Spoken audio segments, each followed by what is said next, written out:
तांदूळ घेतले आणि त्याच्यावर गाईचं तूप घेतलं. गाईच्या शेणाच्या गौरीवरती आपण ते लावलं आणि खाली कापूर ठेवला होता आणि त्यांनी ते सुरू केलं. आणि आता एक मंत्र म्हणायचा आपण, ओम अग्नये स्वाहा. ओम अग्नेय स्वाहा. अग्नये इदम न मम. अग्नेय इदम मम. प्रजापतये स्वाहा. प्रजापतये स्वाहा. प्रजापतये इदम न मम. प्रजापतये इदम नमः. ओम अग्नये स्वाहा. ओम अग्नेय स्वाहा. अग्नये इदम न मम. अग्नेय इदम मम. प्रजापतये स्वाहा. प्रजापतये स्वाहा. प्रजापतये इदम न मम. प्रजापतये इदम नमः. आणि सकाळचा जो मंत्र असतो त्याच्यामध्ये पण हेच आहे, फक्त अग्नयच्या ऐवजी आपण सूर्याय म्हणतो. सूर्याय. ओम सूर्याय स्वाहा. ओम सूर्याय स्वाहा. सूर्याय इदम न मम. सूर्याय इदम नमः. प्रजापतये स्वाहा. प्रजापतये स्वाहा. प्रजापतये इदम न मम. प्रजापतये इदम नमः. ह्याच्यात जर आपण व्यवस्थित हे सगळं केलं, ह्याच्यातली राख सुद्धा औषधी असते, ते आम्ही झाडांना घालतो. झाडांना ते ह्याच्यासारखी काम करते, खतासारखी. आणि हीच राख नुसती चिमटभर जरी खाल्ली तरी बरेचसे रोग सुद्धा बरे होतात.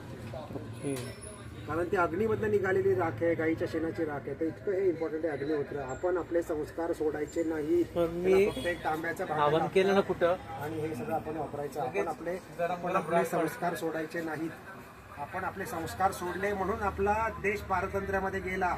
ज्या दिवशी माणसाने स्वतःचे संस्कार आणि संस्कृती सोडली तो देश पारतंत्र्यामध्ये जातो. आणि ज्या ज्या जमातींनी आपले संस्कार आणि आपली संस्कृती सोडली नाही त्यांच्यावरती राज्य करता नाही आलं. त्या लोकांनी त्यांचे 56 देश झाले, त्यांचे तर 200 झाले.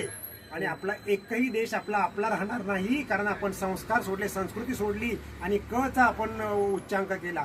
केक खाते आणि मिठाई सोडली.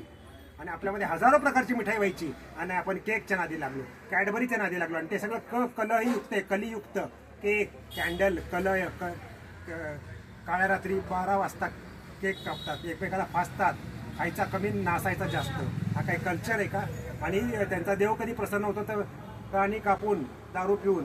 म्हणजे देव सुद्धा तो शैतान आहे. बरोबर. मग अशा धर्मांना धर्म कुठे म्हणता येतो? ते काय धर्म नाही ते. आणि एकमेकांना खलास करण्यासाठी ते धर्म आहे. म्हणजे त्या धर्माच्या पाठीमागे राजकारण आहे, ते धर्म नाहीच. लोकांना संपवणारे ते धर्म आहेत. कारण ते दुसऱ्याला काय म्हणतात? काफिर. दुसऱ्याला काफिर म्हणणारे ते धर्म आहे. त्या धर्म आपला नाही आणि ते आपले भाई होऊ शकत नाहीत. कारण ते आपल्याला भाई बनवून आपला चारा बनवतात. असला तो भाईचारा काही कामाचा नाही. त्यामुळं अतिथीच्या रूपाने ते येतात आणि त्या देशावर ते राज्य करतात. म्हणजे प्रत्येक वेळी अतिथी चांगलाच असतो असं नसतं. मूर्ख म्हणून अतिथी देवो भव असं सगळ्यांच्या बाबतीत म्हणायचं नसतं. नाही तर म्हणून तर रावणाच्या बरोबर गेली सीता. प्रत्येक अतिथी हा देव नसतो. आणि आता तर रावण घरात पोहोचलाय तरी सीतेला कळत नाहीये, लव जिहाद मध्ये जातीये. आणि आपल्या घरातून सगळं काही चाललंय आता. आणि आता तर घरात ते पोहोचलेत.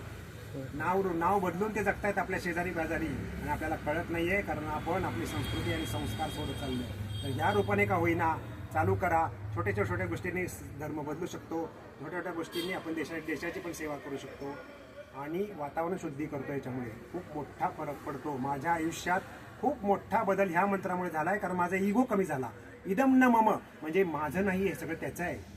इदम न मम हा मंत्र जरी नुसता म्हटला तरी किती मोठं अध्यात्माचं सिक्रेट आहे. इदम न मम, हे माझं नाही, हे सर्व तुझं आहे. हे म्हटल्यानंतर जे समर्पण तयार होतं त्यातून इतकी शक्ती तयार होते आणि बरेचसे आजार बरे होतात. त्या पेशंट पार्किन्सनिझमचा आहे, उच्चार नीट येत नव्हते त्यांना.